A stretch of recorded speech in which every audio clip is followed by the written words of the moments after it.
ದೇವರ ಪರಿಶುದ್ಧ ನಾಮಕ್ಕೆ ಸ್ತೋತ್ರವಾಗಲಿ. ಈ ಸಮಯದಲ್ಲಿ ನಾವು ಆರಾಧನೆಗೆ ಹೋಗೋರಾಗಿರೋಣ. ದೇವರು ನಮ್ಮನ್ನು ಒಂದು ವಾರವೆಲ್ಲ ಸುರಕ್ಷಿತವಾಗಿ ಕಾದು ನಡೆಸಿದ್ದಾನೆ. ಈ ಸಮಯದಲ್ಲಿ ನಾವು ದೇವರಿಗೆ ಆರಾಧನೆ ಸಲ್ಲಿಸಲಾಗಿರೋಣ. ಈ ಸಮಯದಲ್ಲಿ ನಾವು ಆರಾಧನೆಗೆ ಹೋಗೋಕ್ಕಿಂತ ಮುಂಚೆ ಒಂದು ಚಿಕ್ಕ ಪ್ರಾರ್ಥನೆಯನ್ನು ಮಾಡುತ್ತಾ ನಮ್ಮ ಆರಾಧನೆಯನ್ನು ಪ್ರಾರಂಭಿಸಲಾಗಿರೋಣ. ನಮ್ಮ ಮಧ್ಯದಲ್ಲಿರುವ ಬ್ರದರ್ ಸ್ಟೀಫನ್ ಅವರು ಪ್ರಾರ್ಥನೆ ನಡೆಸಲಾಗಿದೆ. ಪರಿಶುದ್ಧನ ಉನ್ನತನ ಅತಿ ಸರ್ವಶಕ್ತನ ದೇವರ ಸ್ತೋತ್ರ ಸ್ವಾಮಿ. ಅಪ್ಪ ಈ ಸಮಯದಲ್ಲಿ ಸ್ವಾಮಿ ನಾವು ಪ್ರಾರ್ಥಿಸುವಾಗಿದ್ದೇವೆ ಸ್ವಾಮಿ. ಈ ಒಂದು ಆರಾಧನೆ ಸ್ವಾಮಿ ಕರ್ತನೆ ನಾವು ಮಾಡುತ್ತಿರುವ ಸ್ವಾಮಿ ನಮ್ಮ ಜೊತೆ ಇದ್ದು ಸ್ವಾಮಿ ನಮಗೆ ಸಹಾಯ ಮಾಡಬೇಕಂತ ಪ್ರಾರ್ಥಿಸ್ತೇನೆ ಸ್ವಾಮಿ. ಈ ವೀರ ಸ್ವಾಮಿ ಅನೇಕರಿಗೆ ಹೋಗಿ ತಲುಪುವಂತೆ ಸ್ವಾಮಿ ಸಹಾಯ ಮಾಡು ಸ್ವಾಮಿ. ಸ್ತೋತ್ರ ಗಳಿಸ್ಕೊಳ್ತೇವೆ, ನೀವು ಸಹಾಯ ಮಾಡಲ್ಲ. ನಾವು ದೇಶಕ್ಕೆ ಪ್ರಾರ್ಥಿಸಿದ್ದೇವೆ ಸ್ವಾಮಿ. ಆಮೇಲೆ ಈ ಸಮಯದಲ್ಲಿ ನಾವು ಒಂದು ಹಾಡನ್ನು ಹಾಡ್ತಾ ದೇವರನ್ನು ಪಡಿಸಲಾಗಿರೋಣ. ಎಲ್ಲ ಮಹಿಮೆಗೂ ಘನತೆಗೂ ಯೋಗ್ಯನ ನೀನು ಎಂಬ ಹಾಡನ್ನು ಹಾಡ್ತಾ ದೇವರನ್ನು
ಸ್ತೋತ್ರಕ್ಕೂ ಗೌರವಕ್ಕೂ ಪಾತ್ರನು ನೀನೇ. ನಿನ್ನ ಮನ ತುಂಬಿ ಆರಾಧಿಸುವೆನು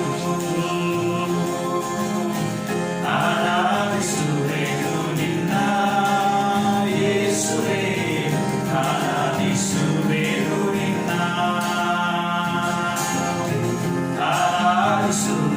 ನಿನ್ನ ಯೇಸುವೇ.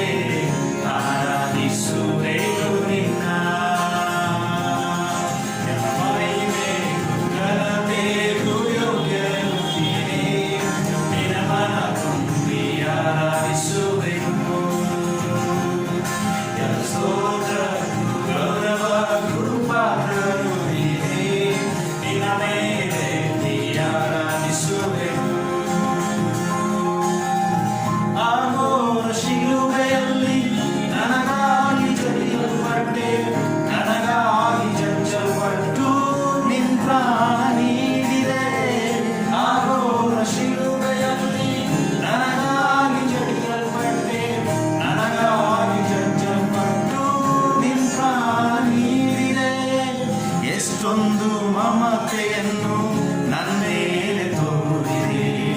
ದಿನವೆಲ್ಲ ನಿನ್ನಯ ಪ್ರೀತಿಯ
ಕಾರಣವಾಗಿದ್ದ ಕರ್ತನೆ ಸ್ವಾಮಿ ನಿಮಗೆ ವಂದನೆ ಸಲ್ಲಿಸೋರಾಗಿದೆಪ್ಪ. ಸ್ತೋತ್ರ ಸ್ವಾಮಿ. ಹೌದು ಕರ್ತನೆ, ಯೆಹೋವ ರಾಫ ನೀನೆ ಕರ್ತನೆ, ಕರ್ತನೆ ಯೆಹೋವ ಶಮ್ಮ ನಿಸ್ಸಿಯಾಗಿದೆ ಕರ್ತನೆ ಸ್ವಾಮಿ. ಹೌದು ಸ್ವಾಮಿ. ಕರ್ತನೆ ನಮಗೆ ಜಯವನ್ನು ನೀಡುವಂತ ದೇವರಾಗಿದೆ ಕರ್ತನೆ ಸ್ವಾಮಿ. ಓ ಕರ್ತನೆ, ನಾವು ಬಾಧೆಯಲ್ಲಿ ನಿಂದೆಯಲ್ಲಿ ಬಳಲುತ್ತಿರುವ ಕರ್ತನೆ ಸ್ವಾಮಿ, ನಮ್ಮ ಹತ್ತಿರ ಬಂದು ಕರ್ತನೆ ನೀ ನಮ್ಮ ಮಧ್ಯದಲ್ಲಿ ಇದ್ದಿದ್ದು ಕರ್ತನೆ ಸ್ವಾಮಿ. ಹೌದು ಸ್ವಾಮಿ. ನಿಮಗೆ ವಂದನೆ ಸಲ್ಲಿಸೋರಾಗಿದೆ ಕರ್ತನೆ. ವಂದನೆ ಸ್ವಾಮಿ, ವಂದನೆ ರಾಜ.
ಸ್ವಾಮಿ.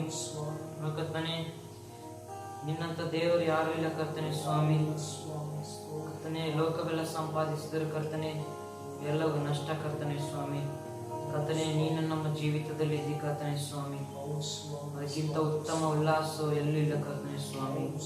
ವಂದನೆ ರಾಜ, ವಂದನೆ ಸ್ವಾಮಿಪ್ಪ. ಕರ್ತನೆ, ಇಲ್ಲಿವರೆಗೆ ನಮ್ಮನ್ನು ಆರಾಧನೆಯಲ್ಲಿ ನಡೆಸಿಕೊಟ್ಟಿದ್ದು ಕರ್ತನೆ ಸ್ವಾಮಿ, ವಂದನೆಪ್ಪ. ಕರ್ತನೆ, ನಿನಗೆ ಮಹಿಮೆ ಸಲ್ಲಿಸೋರಾಗಿದೆ ತಂದೆ. ನೀನು ಮಾತ್ರ ಮಹಿಮೆ ಕರ್ತನೆಪ್ಪ. ಕರ್ತನೆ, ನಮ್ಮೊಂದಿಗೆ ಪ್ರಾರ್ಥಿಸಿರುವಂತ ಎಲ್ಲ ನಿನ್ನ ಮಕ್ಕಳನ್ನು ನಿನ್ನ ಕೈಯಲ್ಲಿ ಅರ್ಪಿಸ್ತೇನೆ ಕರ್ತನೆ ಸ್ವಾಮಿ. ನಿನ್ನ ವಂದಿಸೋರಾಗಿದೆ ಕರ್ತನೆ ಸ್ವಾಮಿ. ಯೇಸುವಿನ ನಾಮದಲ್ಲಿ ಬೇಡಿಯುತ್ತೇನೆ ತಂದೆ. Amen. Amen.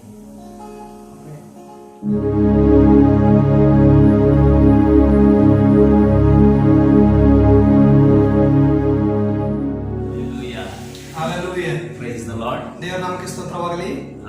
Once again I greet you in the name of our Lord and Savior Jesus Christ.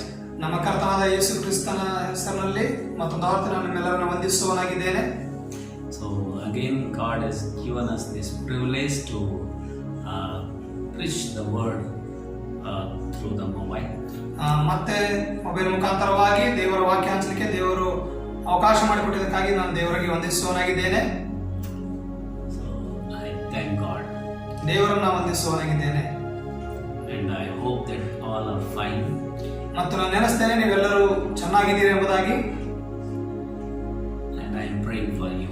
ಮತ್ತು ನಾನು ನಿಮಗೋಸ್ಕರವಾಗಿ ಪ್ರಾರ್ಥಿಸ್ತೇನೆ. Hallelujah. Hallelujah. So let's go to the word of God. ನಾವು ದೇವರ ವಾಕ್ಯಕ್ಕೆ ಹೋಗೋಣ. Let's read the Bible. ಸತ್ಯವೇದವನ್ನು ನಾವು ಓದೋಣ. 1 Corinthians chapter 6 verse 11. ಕೊರಿಂಥದವರಿಗೆ ಬರೆದ ಮೊದಲನೇ ಪತ್ರಿಕೆ 6ನೇ ಅಧ್ಯಾಯ 11ನೇ ವಚನ. But you were washed, but you were sanctified, but you were justified in the name of the Lord Jesus and by the Spirit of our God. ನಿಮ್ಮಲ್ಲಿ ಕೆಲವರು ಅಂತವರಾಗಿದ್ದೀರಿ, ಆದರೂ ಕರ್ತನಾದ ಯೇಸು ಕ್ರಿಸ್ತನ ಹೆಸರಿನಲ್ಲಿಯೂ ನಮ್ಮ ದೇವರ ಆತ್ಮದಲ್ಲಿಯೂ ತೊಳೆದುಕೊಂಡಿರಿ. Let's pray. ನಾವು ಪ್ರಾರ್ಥಿಸೋಣ. Our Heavenly Father, we thank you and praise you for this precious time. ಪರಲೋಕದಲ್ಲಿರುವ ತಂದೆಯೇ, ಈ ಒಂದು ಅಮೂಲ್ಯವಾದ ಸಮಯಕ್ಕಾಗಿ ನಾವು ನಿಮಗೆ ಸ್ತುತಿಸುತ್ತೇವೆ, ವಂದಿಸುವವರಾಗಿದ್ದೇವೆ. Come to your throne of grace in the name of our Lord and Savior Jesus Christ. ನಮ್ಮ ರಕ್ಷಕನು ಒಡೆಯನಾಗಿರುವ ಯೇಸು ಕ್ರಿಸ್ತನ ಹೆಸರಿನಲ್ಲಿ ನಿನ್ನ ಕೃಪಾ ಸಿಂಹಾಸನದ ಮುಂದೆ ನಾವು ಬರುವವರಾಗಿದ್ದೇವೆ. Thank you for all your grace and love and care for us. ಕರ್ತನೆ, ನೀನು ನಮ್ಮನ್ನು ಪ್ರೀತಿ ಮಾಡಿ ನಮಗೆ ಕೃಪೆ ಕೊಟ್ಟು ನಮ್ಮನ್ನು ನಡೆಸ್ತಾ ಬಂದದಕ್ಕಾಗಿ ನಾವು ನಿಮಗೆ ವಂದಿಸುವವರಾಗಿದ್ದೇವೆ. Thank you, Father. ವಂದನೆ ತಂದೆಯೇ. Lord, as we hear your word, ಕರ್ತನೆ, ನಾವು ನಿನ್ನ ವಾಕ್ಯವನ್ನು ಕೇಳಿಸಿಕೊಡುವಾಗ be with us, Lord. ನಮ್ಮೊಂದಿಗೆ ಇರು. Lead us through the Holy Spirit. ಪವಿತ್ರ ಆತ್ಮನ ಮುಖಾಂತರವಾಗಿ ನಮ್ಮನ್ನು ನಡೆಸು. Bless everyone, Lord. ಪ್ರತಿಯೊಬ್ಬರನ್ನು ಆಶೀರ್ವದಿಸು ಕರ್ತನೆ. In Jesus' name I pray. ಯೇಸುವಿನ ನಾಮದಲ್ಲಿ ನಾನು ಪ್ರಾರ್ಥಿಸುತ್ತೇನೆ. Amen. Amen. Amen. Amen. Amen. Amen. Hallelujah. Hallelujah. So today I am going to speak about the changed life. ಇವತ್ತು ನಾನು ಮಾರ್ಪಾಟಾದ ಜೀವನದ ಕುರಿತಾಗಿ ಮಾತನಾಡಲಿಕ್ಕಿದ್ದೇನೆ. How the changed life will be. ಮಾರ್ಪಾಟಾದ ಜೀವನ ಅದು ಹೇಗೆ ಇರುತ್ತದೆ? So when we accept the Lord Jesus Christ, we are born again. ಯಾವಾಗ ನಾವು ಕರ್ತನಾದ ಯೇಸು ಕ್ರಿಸ್ತನನ್ನು ಅಂಗೀಕರಿಸಿದೆವೋ ನಾವು ಆವಾಗ ಹೊಸದಾಗಿ ಹುಟ್ಟಿದೆವು. So our life is changed. ನಮ್ಮ ಜೀವನವು ಬದಲಾಯಿತು. Hallelujah. Hallelujah. So it must change. ಅದು ಬದಲಾಗಬೇಕು. So let us see through the word of God how our life will change when we accept Lord Jesus Christ. ಯಾವಾಗ ನಾವು ಯೇಸು ಕ್ರಿಸ್ತನನ್ನು ಅಂಗೀಕರಿಸಿಕೊಂಡೆವು ನಮ್ಮ ಜೀವನ ಹೇಗೆ ಮಾರ್ಪಾಟಾಯಿತು ಎಂಬುದಾಗಿ ನಾವು ದೇವರ ವಾಕ್ಯದ ಮುಖಾಂತರವಾಗಿ ನೋಡೋಣ. So firstly we see that 1 John chapter 5 verse 1 and 2. ಮೊದಲನೇದಾಗಿ ನಾವು ನೋಡ್ತೇವೆ ಮೊದಲನೇ ಯೋಹಾನ ಬರೆದ ಮೊದಲನೇ ಪತ್ರಿಕೆ 5ನೇ ಅಧ್ಯಾಯ 1 ಮತ್ತು 2ನೇ ವಚನದಲ್ಲಿ. 1 John chapter 5 verse 1 and 2. ಯೋಹಾನ ಬರೆದ ಮೊದಲನೇ ಪತ್ರಿಕೆ 5ನೇ ಅಧ್ಯಾಯ 1. Whoever believes that Jesus is the Christ is born of God, and everyone who loves him, who begot also loves him who is begotten of him. ಯೇಸುವು ಕ್ರಿಸ್ತನೆಂದು ನಂಬುವ ಪ್ರತಿಯೊಬ್ಬನು ದೇವರಿಂದ ಹುಟ್ಟಿದವನಾಗಿದ್ದಾನೆ. ಯಾವನು ಹುಟ್ಟಿಸಿದ ತಂದೆಯನ್ನು ಪ್ರೀತಿಸುತ್ತಾನೋ ಅವನು ತಂದೆಯಿಂದ ಹುಟ್ಟಿದವರೆಲ್ಲರನ್ನು ಪ್ರೀತಿಸುತ್ತಾನೆ.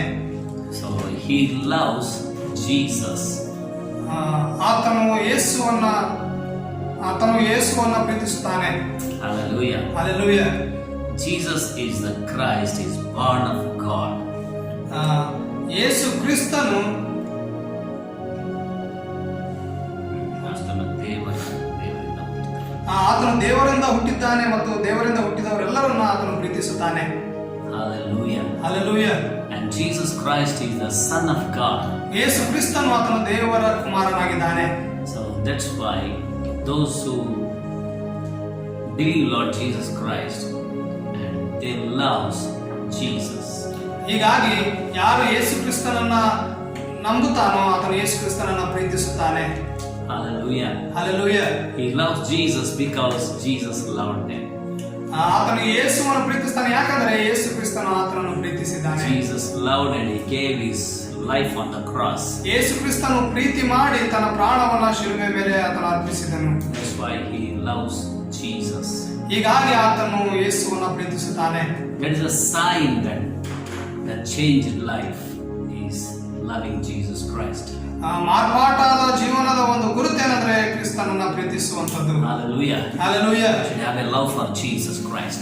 ಯೇಸು ಕ್ರಿಸ್ತನಿಗಾಗಿ ನಮಗೆ ಪ್ರೀತಿ ಇರ್ತದೆ.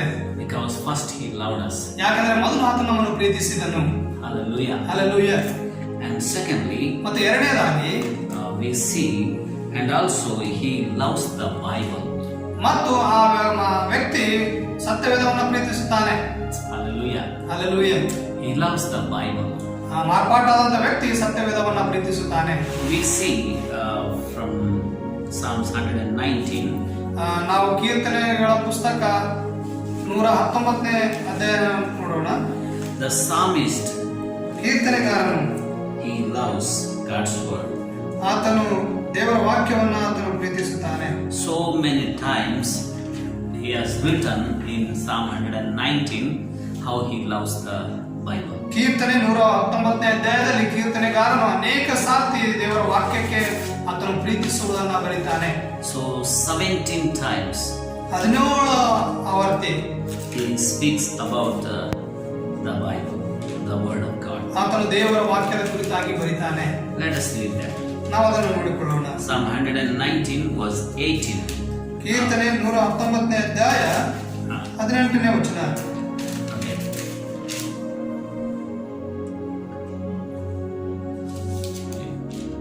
ನನ್ನ ಕಣ್ಣು ತೆರೆ, ಆಗ ನಿನ್ನ ಧರ್ಮಶಾಸ್ತ್ರದ ಅದ್ಭುತಗಳನ್ನು ಕಂಡುಕೊಳ್ಳುವೆನು. And also verse 24. ಮತ್ತು 24ನೇ ವಚನ. Your testimonies also are my delight and my counselors. ನಿನ್ನ ಕಟ್ಟಳೆಗಳು ನನ್ನ ಆನಂದವೂ, ಅವೇ ನನ್ನ ಮಂತ್ರಾಲೋಚಕರು. And verse 37. ಮತ್ತು 37ನೇ ವಚನ. Turn away my eyes from looking at worthless things and revive me in your way. ವ್ಯರ್ಥ ಕಾರ್ಯಗಳಲ್ಲಿ ದೃಷ್ಟಿ ಇಡದಂತೆ ನನ್ನನ್ನು ಕಾಪಾಡು, ನಿನ್ನ ಮಾರ್ಗದಲ್ಲಿ ನಡೆಯುವಂತೆ ನನ್ನನ್ನು ಚೈತನ್ಯಗೊಳಿಸು. And verse 40. ಮತ್ತು 40ನೇ ವಚನ. 40 says, Behold, I long for your precepts. Revive me in your righteousness. ಇಗೋ ನಿನ್ನ ನಿಯಮಗಳನ್ನು ಪ್ರೀತಿಸುತ್ತೇನೆ, ನಿನ್ನ ನೀತಿಗನುಸಾರವಾಗಿ ನನ್ನನ್ನು ಚೈತನ್ಯಗೊಳಿಸು. Verse 47. ಮತ್ತು 47ನೇ ವಚನ. And I will delight myself in your commandments, which I love. ನಿನ್ನ ಆಜ್ಞೆಗಳಲ್ಲಿ ಆನಂದ ಪಡುತ್ತೇನೆ, ಅವೇ ನನಗೆ ಇಷ್ಟವಾಗಿವೆ. Verse 48. My hands also I lift up to you, your commandments, which I love, and I will meditate on your status. 48ನೇ ವಚನ. ನಿನ್ನ ಆಜ್ಞೆಗಳಿಗಾಗಿಯೇ ಕೈಯೊಡ್ಡುತ್ತೇನೆ, ಅವು ನನಗೆ ಇಷ್ಟವಾಗಿವೆ, ನಿನ್ನ ನಿಬಂಧನೆಗಳನ್ನು ನಾನು ಧ್ಯಾನಿಸುವೆನು. Verse 72. 72ನೇ ವಚನ. The law of your mouth is better to me than thousands of coins of gold and silver. ನೀನು ಉಸಿರಿದ ಧರ್ಮಶಾಸ್ತ್ರವು ಸಾವಿರಾರು ಚಿನ್ನ ಬೆಳ್ಳಿಯ ನಾಣ್ಯಕ್ಕಿಂತಲೂ ನನಗೆ ಅತಿ ಪ್ರಿಯವಾಗಿದೆ. And verse 97. ಮತ್ತು 97ನೇ ವಚನ. Oh, how I love your law. It is my meditation all the day. ನಿನ್ನ ಧರ್ಮಶಾಸ್ತ್ರವು ನನಗೆ ಎಷ್ಟೋ ಪ್ರಿಯವಾಗಿದೆ, ದಿನವೆಲ್ಲ ಅದೇ ನನ್ನ ಧ್ಯಾನ. And verse 98. ಮತ್ತು 98ನೇ ವಚನ. You through your commandments make me wiser than my enemies, for they are ever with me. ನಿನ್ನ ಆಜ್ಞೆಗಳ ಮೂಲಕ ನನ್ನ ವೈರಿಗಳಿಗಿಂತ ಬುದ್ಧಿವಂತನಾಗಿದ್ದೇನೆ, ಸದಾಕಾಲವೂ ಅವೇ ನನಗಿವೆ. And Psalm 103. ಕೀರ್ತನೆ 103. How sweet are your words to my taste, sweeter than honey to my mouth. ನಿನ್ನ ನುಡಿಗಳು ನನ್ನ ನಾಲಿಗೆಗೆ ಎಷ್ಟೋ ರುಚಿಯಾಗಿವೆ, ಅವು ನನ್ನ ಬಾಯಿಗೆ ಜೇನುತುಪ್ಪಕ್ಕಿಂತಲೂ ಸಿಹಿಯಾಗಿವೆ. 105. Your word is a lamp to my feet and a light to my path. 105ನೇ ವಚನ. ನಿನ್ನ ವಾಕ್ಯವು ನನ್ನ ಕಾಲಿಗೆ ದೀಪವು, ನನ್ನ ದಾರಿಗೆ ಬೆಳಕು ಆಗಿದೆ. Your testimonies I have taken as a heritage forever, for they are the rejoicing of my heart. ನಿನ್ನ ನೀತಿ ವಿಧಿಗಳನ್ನು ಅನುಸರಿಸಲೆಂದು ಪ್ರಮಾಣ ಮಾಡಿದ್ದೇನೆ, ಅದನ್ನು ನೆರವೇರಿಸುವೆನು. I hate that 113. I hate the double-minded, but I love your law. ಚಪಲ ಚಿತ್ತರನ್ನು ದ್ವೇಷಿಸುತ್ತೇನೆ, ನಿನ್ನ ಧರ್ಮಶಾಸ್ತ್ರವನ್ನು ಪ್ರೀತಿಸುತ್ತೇನೆ. 127. 127ನೇ ವಚನ. Therefore I love your commandments more than gold, yes, than fine gold. ನಿಜವಾಗಿ ನಿನ್ನ ಆಜ್ಞೆಗಳು ಬಂಗಾರಕ್ಕಿಂತಲೂ ಅಪರಂಜಿಗಿಂತಲೂ ನನಗೆ ಬಹು ಪ್ರಿಯವಾಗಿವೆ. Verse 129. 129ನೇ ವಚನ. Your testimonies are wonderful, therefore my soul keeps them. ನಿನ್ನ ಕಟ್ಟಳೆಗಳು ಮಹತ್ವವುಳ್ಳವುಗಳೇ, ಪೂರ್ಣ ಹೃದಯದಿಂದ ಅವುಗಳನ್ನು ಕೈಕೊಳ್ಳುತ್ತೇನೆ. 140. Your 140. word is very pure, therefore your servant loves it. ನಿನ್ನ ನುಡಿಯು ಪರಿಶುದ್ಧವಾದದ್ದು, ನಿನ್ನ ಸೇವಕನು ಅದನ್ನೇ ಪ್ರೀತಿಸುತ್ತಾನೆ. And 143. 143. Trouble and anguish have I overtaken me, yet your commandments are my delights. ಕಷ್ಟ ಸಂಕಟಗಳು ನನ್ನನ್ನು ಹಿಡಿದಿವೆ, ನಿನ್ನ ಆಜ್ಞೆಗಳು ನನಗೆ ಸಂತೋಷಕರವಾಗಿವೆ. 162. 162. I rejoice at your word as one who finds great treasure. ಒಬ್ಬನು ತಾನು ಸಂಪಾದಿಸಿದ ದೊಡ್ಡ ಕೊಳೆಯಲ್ಲಿ ಹೇಗೋ ಹಾಗೆ ನಾನು ನಿನ್ನ ನುಡಿಯಲ್ಲಿ ಆನಂದಿಸುತ್ತೇನೆ. 165.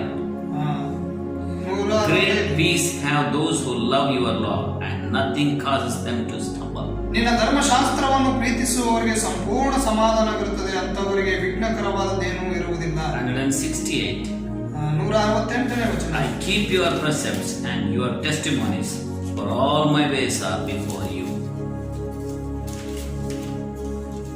ನಿನ್ನ ನೇಮಗಳನ್ನು ಕಟ್ಟಳೆಗಳನ್ನು ಅನುಸರಿಸಿದ್ದೇನೆ, ನನ್ನ ನಡತೆಯೆಲ್ಲ ನನಗೆ ಗೊತ್ತದೆ.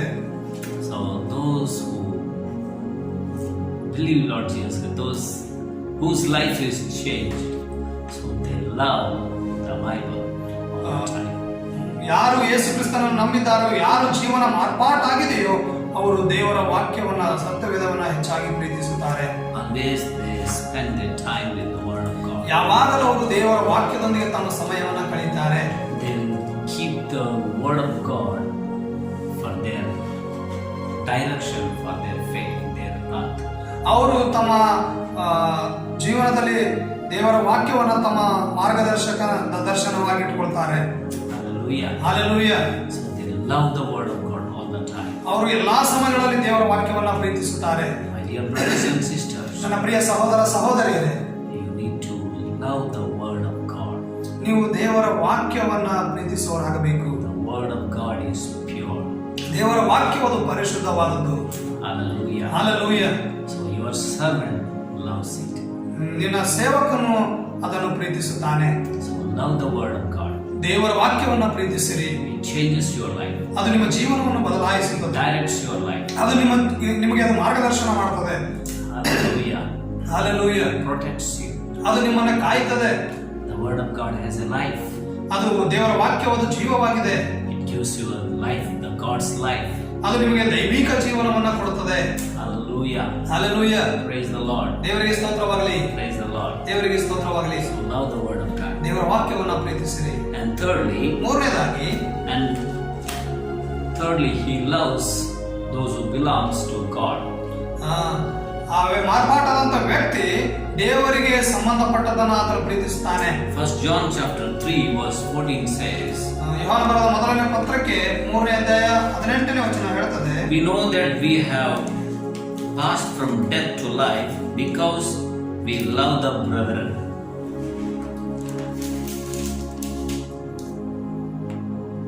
ಪ್ರಿಯರಾದ ಮಕ್ಕಳೇ, ನಾವು ಬರೀ Verse 3:14.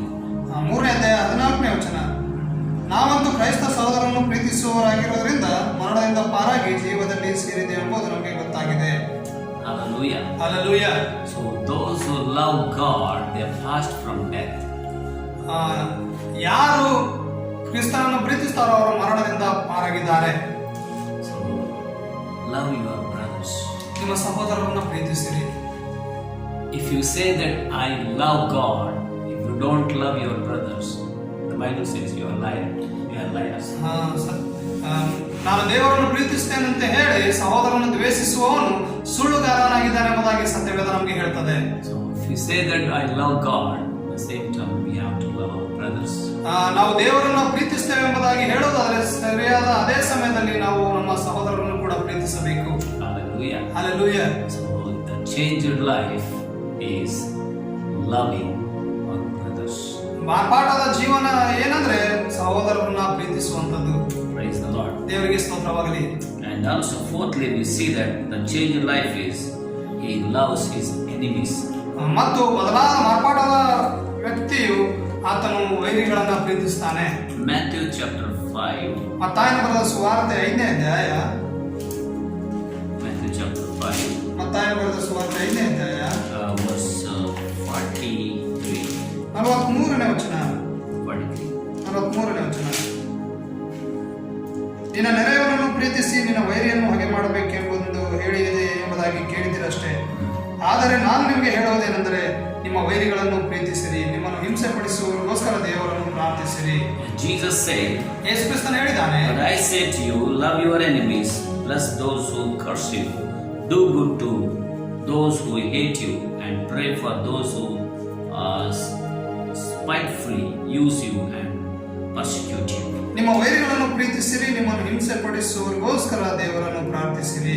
Jesus says, love your enemies. ಯೇಸು ಕ್ರಿಸ್ತನು ಹೇಳಿದ್ದಾನೆ, ನಿಮ್ಮ ವೈರಿಗಳನ್ನು ಪ್ರೀತಿಸಿರಿ ಎಂಬುದಾಗಿ. We see that Jesus loved his enemies on the cross.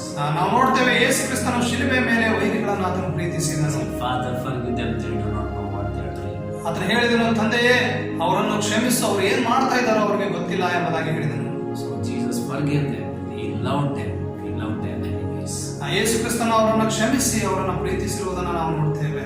So he teaches us that we should also love our enemies. ಆತನು ನಮಗೆ ಕಲಿಸಿದಾನೆ ಏನಂದ್ರೆ ನಾವು ಕೂಡ ನಮ್ಮ ವೈರಿಗಳನ್ನು ಪ್ರೀತಿಸುವವರಾಗಬೇಕೆಂಬುದಾಗಿ. Hallelujah. Hallelujah. So the changed life, the changed person, he loves his enemies also. ಮಾರ್ಪಾಟಾದಂತ ವ್ಯಕ್ತಿ ತನ್ನ ವೈರಿಗಳನ್ನು ಸಹ ಆತನು ಪ್ರೀತಿಸುವವನಾಗಿರ್ತಾನೆ. Not only he loves God, not only he loves his brethren, but also he loves his enemies. ಆತನು ದೇವರನ್ನು ಪ್ರೀತಿಸುವುದು ಮಾತ್ರವಲ್ಲ, ತನ್ನ ಸಹೋದರನ್ನು ಪ್ರೀತಿಸುವುದು ಮಾತ್ರವಲ್ಲ, ಆತನು ತನ್ನ ವೈರಿಗಳನ್ನು ಸಹ ಪ್ರೀತಿಸುತ್ತಾನೆ. That's a changed life. ಅದುವೇ ಮಾರ್ಪಾಟಾದ ಜೀವನ. That is the believer's life. ಅದುವೇ ಒಬ್ಬ ವಿಶ್ವಾಸಿಯ ಜೀವನ. Hallelujah. Hallelujah. Praise the Lord. ದೇವರಿಗೆ ಸ್ತೋತ್ರವಾಗಲಿ. And fifthly, ಮತ್ತು ಐದನೇದಾಗಿ he loves the soul of all people. ಆತನು ಎಲ್ಲಾ ಜನರ ಆತ್ಮಗಳನ್ನು ಆತನು ಪ್ರೀತಿಸುತ್ತಾನೆ. He loves the souls. ಆತನ ಆತ್ಮಗಳನ್ನು ಪ್ರೀತಿಸುತ್ತಾನೆ. He loves the soul to be saved. ಆ ಆತ್ಮಗಳ ರಕ್ಷಣೆಯನ್ನು ರಕ್ಷಿಸುವುದಕ್ಕಾಗಿ ಆತನು ಪ್ರೀತಿಸುತ್ತಾನೆ. He loves to preach the gospel to the souls. ಆತನು ನಶಿಸಿ ಹೋಗುವಂತ ಆತ್ಮಗಳಿಗೆ ಸುವಾರ್ತೆ ಸಾರಬೇಕೆಂಬುದಾಗಿ ಆತನು ಪ್ರೀತಿಸುತ್ತಾನೆ. We see in the Paul's life how he loves the souls. ನಾವು ಪೌಲನ ಜೀವಿತದಲ್ಲಿ ನೋಡ್ತೇವೆ ಆತನ ಆತ್ಮಗಳನ್ನ ಹೇಗೆ ಪ್ರೀತಿಸಿದನೆಂಬುದಾಗಿ. Romans chapter 10 verse 1. ರೋಮಾಪುರದವರಿಗೆ ಬರೆದ ಪತ್ರಿಕೆ 10ನೇ ಅಧ್ಯಾಯ 1ನೇ ವಚನ. Romans chapter 10 verse 1. ರೋಮಾಪುರದವರಿಗೆ ಬರೆದ ಪತ್ರಿಕೆ 10ನೇ ಅಧ್ಯಾಯ 1ನೇ ವಚನ. He says, ಆತನು ಹೇಳ್ತಾನೆ, brethren, my heart's desire and prayer to God for Israel is that they may be saved.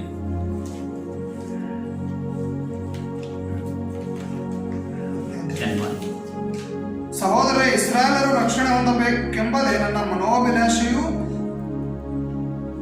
ದೇವರಿಗೆ ನಾನು ಮಾಡುವ ವಿಜ್ಞಾಪನೆಯೂ ಆಗಿದೆ. He says, that's my desire and that's my prayer. ಆತನು ಹೇಳ್ತಾನೆ, ಅದು ನನ್ನ ಮನೋಭಿಲಾಷೆ ಮತ್ತು ನನ್ನ ವಿಜ್ಞಾಪನೆ ಪ್ರಾರ್ಥನೆ ಆಗಿದೆ ಎಂಬುದಾಗಿ. He had a heart for the souls, perishing souls. ಆತನಿಗೆ ನಶಿಸಿ ಹೋಗುವಂತ ಆತ್ಮಗಳ ಕುರಿತಾಗಿ ಹೃದಯ ಇದೆ. And we should have a desire for perishing souls, and we should pray for the perishing souls. ನಾವು ಕೂಡ ನಶಿಸಿ ಹೋಗುವಂತ ಆತ್ಮಗಳಿಗಾಗಿ ನಮಗೆ ಬಯಕೆ ಇರಬೇಕು. And 2 Corinthians chapter 5 ಮತ್ತು 2ನೇ ಕೊರಿಂಥ 5ನೇ ಅಧ್ಯಾಯದಲ್ಲಿ verse 14 14ನೇ ವಚನದಲ್ಲಿ it says, ಅದು for ಹೇಳ್ತದೆ, the love of Christ compels us, because we judge thus, that if one died for all, then all died. ಕ್ರಿಸ್ತನ ಪ್ರೀತಿಯು ನಮಗೆ ಒತ್ತಾಯ ಮಾಡುತ್ತದೆ, ಎಲ್ಲರಿಗೋಸ್ಕರ ಒಬ್ಬನು ಸತ್ತದರಿಂದ ಎಲ್ಲರೂ ಸತ್ತಂತಾಯಿತೆಂದು ನಿಶ್ಚಯಿಸಿಕೊಂಡೆವು. The Christ love compels to love other people and the souls. ಕ್ರಿಸ್ತನ ಪ್ರೀತಿಯು ನಮಗೆ ಒತ್ತಾಯ ಪಡಿಸ್ತದೆ ಏನಂದ್ರೆ ಇನ್ನೊಂದು ಬೇರೆ ಆತ್ಮಗಳನ್ನು ಪ್ರೀತಿಸಬೇಕೆಂಬುದಾಗಿ. To love the souls. ಆತ್ಮಗಳನ್ನು ಪ್ರೀತಿಸಬೇಕು. perishing souls. ನಶಿಸಿ ಹೋಗುವಂತ We ಆತ್ಮಗಳಿಗೆ. see in Luke chapter 15, Jesus told the parables about the lost souls. ಲೂಕನ ಬರೆದ ಸುವಾರ್ತೆ 15ನೇ ಅಧ್ಯಾಯದಲ್ಲಿ ಯೇಸು ಕ್ರಿಸ್ತನು ಕಳೆದು ಹೋದ ಆತ್ಮಗಳ ಕುರಿತಾಗಿ ಆತನು ಹೇಳ್ತಾನೆ. He told about the hundreds lost sheep, ಆತನು 100 ಕುರಿಗಳಲ್ಲಿ 1 ಕುರಿ ಕಳೆದು ಹೋಗಿರುವಂತ ಸಾಮ್ಯವನ್ನು ಆತನು ಹೇಳ್ತಾನೆ. about the lost coin, ಮತ್ತು ಕಳೆದು ಹೋದ ನಾಣ್ಯದ and ಸಾಮ್ಯವನ್ನು about ಹೇಳ್ತಾನೆ. the lost son. ಮತ್ತು ಕಳೆದು ಹೋದ ಮಗನ ಒಂದು ಸಾಮ್ಯವನ್ನು ಆತನು He ಹೇಳ್ತಾನೆ. teaches us that we should search for them. ಅದು ನಮಗೆ ಕಲಿಸ್ತದೆ ಏನಂದ್ರೆ ನಾವು ಅವಂತವರನ್ನು ಹುಡುಕಬೇಕೆಂಬುದಾಗಿ. And also the Bible says in Luke chapter 19 verse 10, the Son of Man has come to seek and save the lost. ಮತ್ತು ಲೋಕನ ಬರೆದ ಸುವಾರ್ತೆ 19ನೇ ಅಧ್ಯಾಯದಲ್ಲಿ ನಾವು ನೋಡ್ತೇವೆ ಯೇಸು ಕ್ರಿಸ್ತನು ಮನುಷ್ಯ ಕುಮಾರನು ಕೆಟ್ಟು ಹೋಗಿರುವುದನ್ನು ಹುಡುಕಿ ರಕ್ಷಿಸಲಿಕ್ಕೆ ಬಂದನು ಎಂಬುದಾಗಿ. And Jesus said to Peter, "Follow me, I will make you fishers of men." ಮತ್ತು ಯೇಸು ಕ್ರಿಸ್ತನು ಪೇತ್ರನಿಗೆ ಹೇಳಿದನು, ನನ್ನನ್ನು ಹಿಂಬಾಲಿಸು, ನಿನ್ನನ್ನು ಮನುಷ್ಯರನ್ನು ಹಿಡಿಯುವ ಬೆಸ್ತನನ್ನಾಗಿ ಮಾಡುತ್ತೇನೆ. So I will teach you to catch the men, the souls. ಆತನು ಹೇಳ್ತಾನೆ ಅಂದ್ರೆ ಆತ್ಮಗಳನ್ನ ಹಿಡಿಯುವಂತದನ್ನ ನಾನು ನಿನಗೆ ಕಲಿಸಿಕೊಡ್ತೇನೆ ಎಂಬುದಾಗಿ. And also John chapter 15 verse 16, Jesus said, "You didn't choose me, but I have chosen you. Go and bear the fruit." ಮತ್ತು ಯೋಹಾನ ಬರೆದ ಸುವಾರ್ತೆ 15ನೇ ಅಧ್ಯಾಯ 16ನೇ ವಚನದಲ್ಲಿ, ನೀವು ನನ್ನನ್ನು ಆರಿಸಿಕೊಂಡಿಲ್ಲ, ನಾನು ನಿಮ್ಮನ್ನು ಆರಿಸಿಕೊಂಡಿದ್ದೇನೆ, ನೀವು ಹೋಗಿ ಫಲ ಕೊಡಬೇಕಂತಲೂ ಎಂಬುದಾಗಿ. Bear the fruit that which remains. ನೀವು ಕೊಡುವಂತ ಫಲವು ಅದು ನಿಲ್ಲುವಂತದ್ದಾಗಿರಬೇಕು ಎಂಬುದಾಗಿ. That is the winning souls. ಅದುವೇ ಆತ್ಮಗಳನ್ನ ಆದಾಯ ಮಾಡುವಂತದ್ದು, We ಗೆಲ್ಲುವಂತದ್ದು. see in John chapter 4, Jesus Christ, he was talking to Samaritan woman and he won her soul. ಯೇಸು ಕ್ರಿಸ್ತನು ಯೋಹಾನ ಬರೆದ ಸುವಾರ್ತೆ 4ನೇ ಅಧ್ಯಾಯದಲ್ಲಿ ನಾವು ನೋಡ್ತೇವೆ, ಆತನ ಸಮಾರ್ಯ ಸ್ತ್ರೀಯೊಂದಿಗೆ ಮಾತನಾಡಿ ಆಕೆ ಆತ್ಮವನ್ನ ಆತನು ಗೆಲ್ಲುವುದನ್ನು ನೋಡುತ್ತೇವೆ. He had a heart for the souls. ಆತನಿಗೆ ಆತ್ಮಗಳಿಗಾಗಿ ಒಂದು ದಾಹ ಇತ್ತು. All had a heart for the souls. ಪೌಲನಿಗೆ ಆತ್ಮಗಳ ದಾಹ ಇತ್ತು. Because the soul is eternal. ಯಾಕಂದ್ರೆ ಆತ್ಮವು ಅದು ಶಾಶ್ವತವಾಗಿರುವಂತದ್ದಾಗಿದೆ. So we should have a desire for the souls, to winning souls. ಹೀಗಾಗಿ ಆತ್ಮಗಳನ್ನು ಗೆಲ್ಲುವಂತ ಒಂದು ಬಯಕೆ, ದಾಹ ನಮಗೆ ಇರಬೇಕು. Have a desire for the soul and pray for the souls. ಆತ್ಮಗಳಿಗಾಗಿ ನಮಗೆ ದಾಹ ಇರಬೇಕು ಮತ್ತು ಆತ್ಮಗಳಿಗಾಗಿ ನಾವು ಪ್ರಾರ್ಥಿಸುವವರಾಗಿರಬೇಕು. That is a sign of the change in life. ಅದುವೇ ಮಾರ್ಪಾಟದ ವ್ಯಕ್ತಿಯ ಜೀವನದ ಒಂದು ಗುರುತಾಗಿದೆ. Hallelujah. Hallelujah. Don't satisfy only the salvation of your life. ಕೇವಲ ನಿಮ್ಮ ರಕ್ಷಣೆಯಲ್ಲಿಯೇ ನೀವು ತೃಪ್ತರಾಗಿರಬೇಡ್ರಿ. So somebody has preached the gospel to you, that's why you have been saved. So preach the gospel to someone that they so may be saved. ಯಾರೋ ನಿಮ್ಗೊಬ್ರು ಸುವಾರ್ತೆಯನ್ನು ಸಾರಿದ್ದಾರೆ, ಹೀಗಾಗಿ ನೀವು ರಕ್ಷಿಸಲ್ಪಟ್ಟಿದ್ದೀರಿ, ಹೀಗಾಗಿ ನೀವು ಕೂಡ ಇತರರಿಗೆ ಸುವಾರ್ತೆಯನ್ನ ಸಾರಬೇಕು. Hallelujah. Hallelujah. Hallelujah. Hallelujah. Win the souls for Christ. ಕ್ರಿಸ್ತನಿಗಾಗಿ ಆತ್ಮಗಳನ್ನ ಗೆಲ್ಲಬೇಕು. Praise the Lord. ದೇವರಿಗೆ ಸ್ತೋತ್ರವಾಗಲಿ. And sixthly, ಮತ್ತು 6ನೇದಾಗಿ he loves the pure life. ಆತನು ಪರಿಶುದ್ಧ ಜೀವನವನ್ನು ಪ್ರೀತಿಸುತ್ತಾನೆ. First John chapter 2 verse 15 and 17. ಮೊದಲನೇ ಯೋಹಾನ 2ನೇ ಅಧ್ಯಾಯ 17ನೇ ವಚನ. First John chapter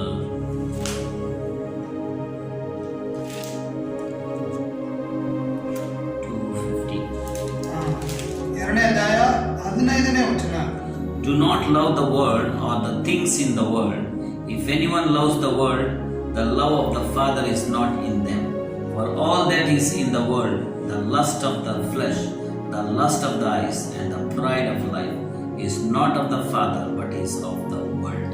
ಲೋಕವನ್ನಾಗಲಿ ಲೋಕದಲ್ಲಿರುವವುಗಳನ್ನಾಗಲಿ ಪ್ರೀತಿಸಬೇಡಿರಿ. ಯಾವನಾದರೂ ಲೋಕವನ್ನು ಪ್ರೀತಿಸಿದರೆ ತಂದೆಯ ಮೇಲಣ ಪ್ರೀತಿಯು ಅವನಲ್ಲಿಲ್ಲ. ಲೋಕದಲ್ಲಿರುವ ಶರೀರದ ಆಸೆ, ಕಣ್ಣಿನ ಆಸೆ, ಬದುಕುಬಾಳಿನ ಡಂಬ, ಈ ಮೊದಲಾದವುಗಳೆಲ್ಲವೂ ತಂದೆಯಿಂದ ಹುಟ್ಟದೆ ಲೋಕದಿಂದ ಹುಟ್ಟಿದವುಗಳಾಗಿವೆ. The Bible says, do not love the world. ಸತ್ಯವೇದ ಹೇಳುತ್ತದೆ, ಲೋಕವನ್ನ ಪ್ರೀತಿಸಬೇಡ್ರಿ. If anyone loves the world, the love of the Father is not in him. ಯಾರಾದರೂ ಲೋಕವನ್ನ ಪ್ರೀತಿಸಿದರೆ ತಂದೆಯ ಮೇಲಣ ಪ್ರೀತಿ ಅವನಲ್ಲಿ ಇಲ್ಲ ಎಂಬುದಾಗಿ. So do not love the world. ಆ ಲೋಕವನ್ನ ಪ್ರೀತಿಸಬೇಡ್ರಿ. And we should not have the lust of the flesh. ಮತ್ತು ನಮಗೆ ಶರೀರದ ಆಸೆ Lust of the eyes. ಮತ್ತು ಮತ್ತು ಕಣ್ಣಿನ ಆಶೆ ಇರಬಾರದು, Pride of the life. ಮತ್ತು ಬದುಕು ಬಾಳಿನ ಡಂಬ. Means what this verse teaches us, we should live a pure life. ಈ ವಾಕ್ಯ ನಮಗೆ ಏನು ಕಲಿಸಿಕೊಡ್ತದೆ ಅಂದ್ರೆ ನಾವು ಪರಿಶುದ್ಧ ಜೀವನ The ಜೀವಿಸಬೇಕೆಂಬುದಾಗಿ. Bible says, be holy as your heavenly Father is holy. ಸತ್ಯವೇದ ಹೇಳ್ತದೆ, ಪರಲೋಕದಲ್ಲಿರುವ ನಿಮ್ಮ ತಂದೆ ಪರಿಶುದ್ಧನಾಗಿರುವ ಪ್ರಕಾರವೇ ನೀವು ಪರಿಶುದ್ಧರಾಗಿರ್ರಿ And ಎಂಬುದಾಗಿ. also Leviticus chapter 11 verse 44 also says that be holy as your heavenly Father. Be holy as I am holy. ನಾನು ಪರಿಶುದ್ಧನಾಗಿರುವ ಪ್ರಕಾರವೇ ನೀವು ಪರಿಶುದ್ಧರಾಗಿರ್ರಿ We ಎಂಬುದಾಗಿ. are the children of God. ನಾವು ದೇವರ ಮಕ್ಕಳಾಗಿದ್ದೇವೆ. Our Father is holy. ನಮ್ಮ ತಂದೆಯು ಪರಿಶುದ್ಧನಾಗಿದ್ದಾನೆ. So we should be holy. ನಾವು ಕೂಡ ಪರಿಶುದ್ಧರಾಗಿರಬೇಕು. Hallelujah. Hallelujah. So live a pure and holy life. ಹೀಗಾಗಿ ಪರಿಶುದ್ಧ ಮತ್ತು ಪವಿತ್ರ ಜೀವನವನ್ನು ಜೀವಿಸಿರಿ. That is a change in life. ಅದುವೇ ಮಾರ್ಪಾಟಾದ ಜೀವನದ We ಗುರುತು. should not live in sin. We should not continue in sin. ನಾವು ಪಾಪದಲ್ಲಿ ಜೀವಿಸಬಾರದು, ನಾವು ಪಾಪದಲ್ಲಿ ಮುಂದುವರಿಯಬಾರದು. We should live a holy life. ನಾವು ಪರಿಶುದ್ಧ ಜೀವನವನ್ನ The ಜೀವಿಸಬೇಕು. Bible says, ಸತ್ಯವೇದ ಹೇಳ್ತದೆ, without holiness no one will see God. ಪರಿಶುದ್ಧತೆ ಇಲ್ಲದೆ ಯಾರು ದೇವರನ್ನ ನೋಡಲಿಕ್ಕೆ ಆಗುವುದಿಲ್ಲ. That's why live a holy life. ಹೀಗಾಗಿ ಪರಿಶುದ್ಧ ಜೀವನವನ್ನ ಜೀವಿಸಿರಿ. Blessed is the man who pure in spirit. ಆ ನಿರ್ಮಲ ಚಿತ್ತರು ಧನ್ಯರು, They'll see God. ಅವರು ದೇವರನ್ನ ನೋಡುವರು. Hallelujah. Hallelujah. Hallelujah. Hallelujah. So the changed person, he loves to live a pure life. ಮಾರ್ಪಾಟಾದ ವ್ಯಕ್ತಿಯು ಆತನು ಪರಿಶುದ್ಧ ಜೀವನವನ್ನ ಜೀವಿಸುವಂತದನ್ನ ಪ್ರೀತಿಸುತ್ತಾನೆ. Hallelujah. Hallelujah. So finally, ಮತ್ತು ಕೊನೆಯದಾಗಿ so he loves to talk to God. ಆತನು ದೇವರೊಂದಿಗೆ ಮಾತನಾಡುವುದನ್ನ ಪ್ರೀತಿಸುತ್ತಾನೆ. He loves to talk to God. ಆತನು ದೇವರೊಂದಿಗೆ ಮಾತನಾಡುವುದನ್ನ ಬಯಸುತ್ತಾನೆ. He loves to have a fellowship with God. ಆತನು ದೇವರೊಂದಿಗೆ ಅನ್ಯೋನ್ಯವಾಗಿರ್ಲಿಕ್ಕೆ ಬಯಸ್ತಾನೆ. So every day ಪ್ರತಿನಿತ್ಯ we should seek God, God's face. We should have a fellowship with God. ಪ್ರತಿದಿನ ನಾವು ದೇವರ ಮುಖವನ್ನ ಹುಡುಕೋರಾಗಿರಬೇಕು. ಪ್ರತಿದಿನ ನಾವು ದೇವರೊಂದಿಗೆ ಅನ್ಯೋನ್ಯತೆಯಲ್ಲಿರಬೇಕು. We should long for God, ದೇವರಿಗಾಗಿ ನಾವು ತವಕಿಸಬೇಕು. long to worship Him. ಆತನನ್ನು ಆರಾಧಿಸುವುದಕ್ಕಾಗಿ ನಾವು ತವಕಿಸಬೇಕು. The Bible says ಸತ್ಯವೇದ ಹೇಳ್ತದೆ in 1 Thessalonians chapter 5 verse 19. Ephesians 5:19. ಎಫೆಸದವರಿಗೆ ಬರೆದ ಪತ್ರಿಕೆ 5ನೇ ಅಧ್ಯಾಯ 19ನೇ ವಚನ. Ephesians 5:19. ಎಫೆಸದವರಿಗೆ ಬರೆದ ಪತ್ರಿಕೆ 5ನೇ ಅಧ್ಯಾಯ 19ನೇ ವಚನ. In everything give thanks, for this is the will of God in Christ Jesus. ಆದರೆ ಪವಿತ್ರಾತ್ಮ ಭರಿತರಾಗಿದ್ದು ಕೀರ್ತನೆಗಳಿಂದಲೂ ಆತ್ಮ ಸಂಬಂಧವಾದ ಪದಗಳಿಂದಲೂ ಒಬ್ಬರಿಗೊಬ್ಬರು ಮಾತಾಡಿಕೊಳ್ಳುತ್ತಾ ನಿಮ್ಮ ಹೃದಯಗಳ ಕರ್ತನಿಗೆ ಗಾನ ಮಾಡುತ್ತಾ ಕೀರ್ತನೆ ಹಾಡುತ್ತಾ ಯಾವಾಗಲೂ ಎಲ್ಲಾ ಕಾರ್ಯಗಳು ನಮ್ಮ ಕರ್ತನಾದ ಯೇಸು ಕ್ರಿಸ್ತನ ಹೆಸರಿನಲ್ಲಿ ತಂದೆಯಾದ ದೇವರಿಗೆ ಸ್ತೋತ್ರ ಮಾಡುತ್ತಾ ಕ್ರಿಸ್ತನಿಗೆ ಭಯಪಡುವವರಾಗಿದ್ದು ಒಬ್ಬರಿಗೊಬ್ಬರು ವಿನಯವುಳ್ಳವರಾಗಿ ನಡೆದುಕೊಳ್ಳಿರಿ. Hallelujah. Hallelujah. Praise the Lord. ದೇವರಿಗೆ ಸ್ತೋತ್ರವಾಗಲಿ. So the Bible says, ಸತ್ಯವೇದ ಹೇಳ್ತದೆ, speaking to one another in psalms and hymns and spiritual songs, singing and making melody in your heart to the Lord.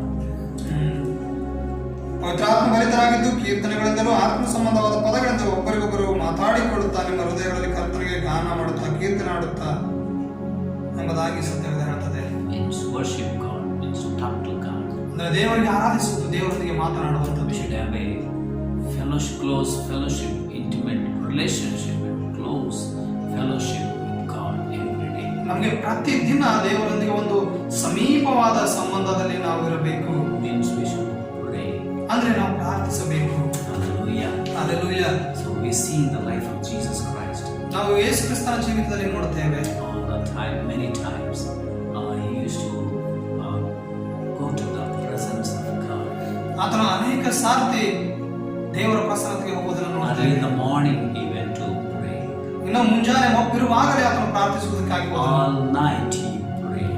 ಆ ಇಡೀ ರಾತ್ರಿ ಎಲ್ಲ ಆತನು ಪ್ರಾರ್ಥಿಸಿದನು. In the midst of busy schedule, he went for prayer.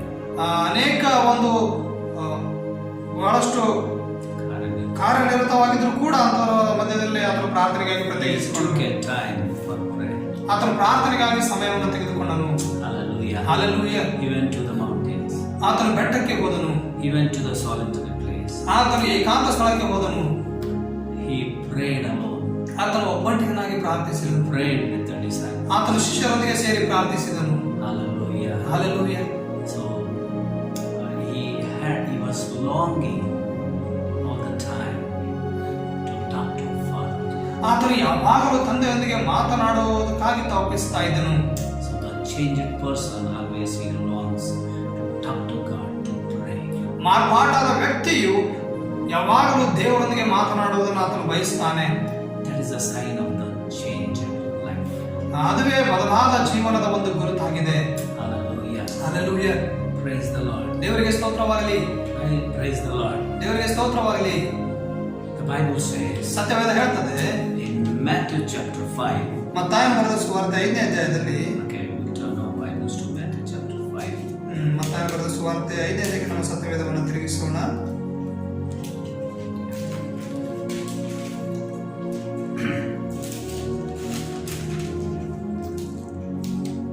Here Jesus says, verse 6, 6ನೇ ವಚನ, Blessed are those who hunger and thirst for righteousness, for they shall be filled. ನೀತಿಗೆ ಹಸಿದು ಬಾಯಾರಿದವರು ಧನ್ಯರು, ಅವರಿಗೆ ತೃಪ್ತಿಯಾಗುವುದು. So we should have a longing. We should long for hunger and thirst for righteousness, means the relationship with God. ನೀತಿಗಾಗಿ ಹಸಿದು ಬಾಯಾರುವುದು ಎಂಬುದರೆ ದೇವರೊಂದಿಗೆ ಇರುವ ಸಂಬಂಧಕ್ಕಾಗಿ ತವಕಿಸುವಂಥದ್ದು. Hallelujah. Hallelujah. So all the time we should seek God's face. ಯಾವಾಗಲೂ ನಾವು ದೇವರ ಮುಖವನ್ನ ಹುಡುಕುವವರಾಗಿರಬೇಕು. We should talk to God ನಾವು ದೇವರೊಂದಿಗೆ ಮಾತನಾಡುವವರಾಗಬೇಕು and He will talk to us. ಮತ್ತು ಆತನು ನಮ್ಮೊಂದಿಗೆ ಮಾತನಾಡ್ತಾನೆ. Having communication, intimate relationship. We can maintain the intimate relationship through prayer. ನಾವು ಪ್ರಾರ್ಥನೆ ಮುಖಾಂತರವಾಗಿ ದೇವರೊಂದಿಗೆ ಒಂದು ಸತತವಾದ ಒಂದು ಸಂಬಂಧವನ್ನ ನಾವು ನಡೆಸಬೇಕು. This is a changed life. ಇದುವೇ ಮಾರ್ಪಾಟಾದ ಜೀವನ. Hallelujah. Hallelujah. The changed person, he loves Jesus. ಬದಲಾದಂತ ಮಾರ್ಪಾಟಾದ ವ್ಯಕ್ತಿ ಆತನು ಯೇಸು ಕ್ರಿಸ್ತನನ್ನು ಪ್ರೀತಿಸ್ತಾನೆ. Changed person, he loves the Bible. ಬದಲಾದಂತ ವ್ಯಕ್ತಿಯು ದೇವರ ವಾಕ್ಯವನ್ನ ಸತ್ಯವೇದವನ್ನ ಪ್ರೀತಿಸ್ತಾನೆ. Changed person, he loves those who belong to God. ಬದಲಾದಂತ ಮಾರ್ಪಾಟಾದಂತ ವ್ಯಕ್ತಿಯು ದೇವರಿಗೆ ಸಂಬಂಧಪಟ್ಟವರನ್ನ ಆತನು ಪ್ರೀತಿಸುತ್ತಾನೆ. And changed person, he loves his enemies also. ಮಾರ್ಪಾಟಾದಂತ ವ್ಯಕ್ತಿಯು ಆತನು ತನ್ನ ವೈರಿಗಳನ್ನ ಯಾವಾಗಲೂ ಪ್ರೀತಿಸುವವನಾಗಿರ್ತಾನೆ. Changed person, he loves the souls, the perishing souls. ಮಾರ್ಪಾಟಾದಂತ ವ್ಯಕ್ತಿಯು ನಶಿಸಿ ಹೋಗುವಂತ ಆತ್ಮಗಳನ್ನ ಆತನು ಪ್ರೀತಿಸುವವನಾಗಿರ್ತಾನೆ. Hallelujah. Hallelujah. And also changed person, he loves to live a pure life. ಮತ್ತು ಮಾರ್ಪಾಟಾದ ವ್ಯಕ್ತಿಯು ತನ್ನ ಪರಿಶುದ್ಧ ಜೀವನವನ್ನ ಪ್ರೀತಿಸುತ್ತಾನೆ. And the changed person, he loves to talk to God. ಮತ್ತು ಮಾರ್ಪಾಟಾದ ವ್ಯಕ್ತಿಯು ದೇವರೊಂದಿಗೆ ಮಾತನಾಡುವುದನ್ನ ಬಯಸ್ತಾನೆ ಮತ್ತು ಪ್ರೀತಿಸ್ತಾನೆ. My dear brothers and sisters, ನನ್ನ ಪ್ರಿಯ ಸಹೋದರ ಸಹೋದರಿಯರೇ, do you have all these things? ನಿಮ್ಮಲ್ಲಿ ಎಲ್ಲಾ ಸಂಗತಿಗಳಿವೆಯಾ? Let us correct our lives ನಮ್ಮ ಜೀವನಗಳನ್ನು ನಾವು ಸರಿಪಡಿಸಿಕೊಳ್ಳೋಣ according to the word of God. ದೇವರ ವಾಕ್ಯಕ್ಕೆ ಅನುಸಾರವಾಗಿ. If something is missing, something is lacking in our life, ನಮ್ಮ ಜೀವಿತದಲ್ಲಿ ಏನಾದರೂ ಕಳೆದು ಹೋದ್ರೆ, ಏನಾದರೂ ತಪ್ಪಿ ಹೋಗಿರುವುದಾದ್ರೆ, let us correct ourselves and do it. ನಮ್ಮನ್ನು ನಾವು ತಿದ್ದಿಕೊಂಡು ಅದನ್ನು ಸರಿಪಡಿಸಿಕೊಳ್ಳೋಣ. Hallelujah. Hallelujah. Praise the Lord. ದೇವರಿಗೆ ಸ್ತೋತ್ರವಾಗಲಿ. Let's pray. ನಾವು ಪ್ರಾರ್ಥಿಸೋಣ. Thank you, Lord Jesus. ವಂದನೆ ಯೇಸುವೇ. Lord, we love you. ಕರ್ತನೇ, ನಾವು ನಿನ್ನನ್ನು ಪ್ರೀತಿಸುತ್ತೇವೆ. We love you, Lord. ನಾವು ನಿನ್ನನ್ನು ಪ್ರೀತಿಸುತ್ತೇವೆ ಕರ್ತನೇ. Hallelujah. Hallelujah. Praise you, Lord. Praise ವಂದನೆ ಕರ್ತನೇ, ವಂದನೆ Praise you, Lord. ವಂದನೆ We ಕರ್ತನೇ. worship you, ನಾವು Lord. ನಿನ್ನನ್ನು ಆರಾಧಿಸುತ್ತೇವೆ. We worship you, Lord. ನಾವು ನಿನ್ನನ್ನು ಆರಾಧಿಸುತ್ತೇವೆ We ಕರ್ತನೇ. thank you, Lord. ನಾವು ನಿನ್ನನ್ನು ವಂದಿಸುತ್ತೇವೆ ಕರ್ತನೇ. Hallelujah. Hallelujah. Hallelujah. Hallelujah. Praise the Lord. ವಂದನೆ ಕರ್ತನೇ. We bless your name. ನಾವು ನಿನ್ನ ನಾಮವನ್ನು ಕೊಂಡಾಡುತ್ತೇವೆ ಕರ್ತನೇ. Thank you. ವಂದನೆ ಕರ್ತನೇ. Shall we pray? ನಾವು ಪ್ರಾರ್ಥಿಸೋಣ. ಕೃಪೆಯಲ್ಲಿ ಐಶ್ವರ್ಯವುಳ್ಳನಾದ ನಮ್ಮ ಪರಲೋಕದಲ್ಲಿರುವ ತಂದೆಯೇ, Praise the Lord. ಯೇಸು ಕ್ರಿಸ್ತನ ಹೆಸರಿನಲ್ಲಿ ನಾನು ನಿಮ್ಮ ಮುಂದೆ ಬರುವವರಾಗಿದ್ದೇವೆ ಸ್ವಾಮಿ. ಕರ್ತನೇ, ನಿನಗೆ ಸ್ತೋತ್ರ ಸ್ವಾಮಿ. ನಿನಗೆ ವಂದನೆ ಕರ್ತನೆ. ನಿನ್ನ ಮಗನ ರಕ್ತದಿಂದ Thank you. ನಮ್ಮನ್ನ ಬಿಡುಗಡೆ ಮಾಡಿದೆ ಸ್ವಾಮಿ. Yes, Lord. ನಿನ್ನ ಮುಂದೆ ಬರುವಂತೆ ನಮಗೆ ಕೃಪೆ ಕೊಟ್ಟಿದೆ ಸ್ವಾಮಿ. Yes, Jesus.